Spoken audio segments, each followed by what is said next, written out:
L'un de mes objectifs, c'est que vous puissiez pratiquer le yoga à plein d'endroits différents, des courtes périodes de temps.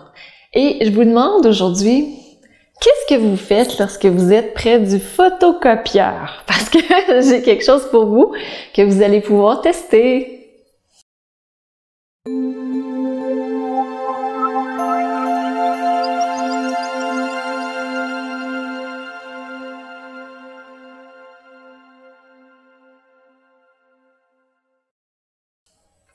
Namasté. Je suis Maryse Lehoux, fondatrice de Diva Yoga et auteure du livre Le Yoga Rose. Bienvenue sur la chaîne de Diva Yoga où vous apprenez plein de trucs différents pour pratiquer le yoga rapidement dans votre quotidien, mais aussi où vous avez des longues séances de yoga où on parle de philosophie, d'anatomie, où on voit comment appliquer concrètement la philosophie dans la vie de tous les jours. Donc, super intéressant. Si vous n'êtes pas encore abonné, quoi? Abonnez-vous, inscrivez-vous juste en dessous, vous cliquez sur s'abonner et ensuite sur la petite cloche pour être sûr de recevoir les vidéos, les notifications des vidéos lorsqu'elles sortent. Aujourd'hui, ce qu'on voit, c'est comment on peut faire pour pratiquer le yoga près du photocopieur. Parce que cette semaine et dans les dernières semaines, j'ai corrigé beaucoup d'examens en lien avec la formation professorale de yoga. Et d'ailleurs, si vous êtes intéressé par la formation, le lien juste en dessous pour que vous puissiez découvrir la formation de prof en ligne à partir du confort de la maison ou encore juste ici. Donc, je corrigeais beaucoup d'examens parce qu'il y a un processus de certification qui est rigoureux. Et à un moment donné, j'étais en train de scanner les examens pour pouvoir les retourner aux élèves.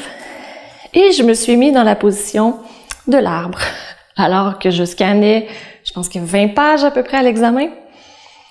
Et là, je me suis dit, oh, je préfère l'autre côté. Puis je sentais mon corps qui grandissait, qui s'éloignait, mon pied qui se levait un petit peu plus haut, un petit peu plus bas, mais pas trop pour que je puisse rester concentrée en même temps que j'ouvrais, je mettais la feuille, je fermais, appui, l'autre feuille, tata, tout ça. Et je suis passée comme ça d'un pied à l'autre. Et je me suis dit, mais pourquoi pas le partager avec vous? Lorsque vous êtes au bureau, que vous avez soit des photocopies à faire, ou encore que vous avez des scans à faire comme moi j'avais à faire, vous vous installez à côté. Ça vous permet de vous concentrer, de vous centrer. Vous levez un pied, un petit peu plus, à l'avant. Parce que des fois, on a des talons hauts aussi, hein. Donc, on peut les mettre à l'avant. Moi, j'ai la chance de pouvoir travailler nu-pied. Comme ça ici. Et si vous avez un côté qui est plus faible que l'autre, commencez par ce côté-là. Restez le temps que vous pouvez rester. Transférez de l'autre côté. Revenez au côté le plus faible. Souvent, c'est ce qu'on fait lorsqu'on a un côté plus faible. On commence par lui et on termine par lui aussi lorsqu'on y va d'une façon plus thérapeutique.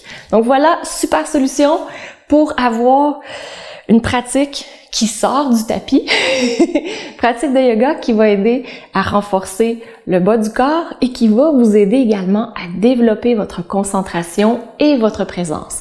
Donc, écrivez-moi dans les commentaires ci-dessous, qu'est-ce que vous faites, par exemple, lorsque vous êtes au travail? Comment vous faites pour inclure une posture de yoga à l'intérieur de votre travail?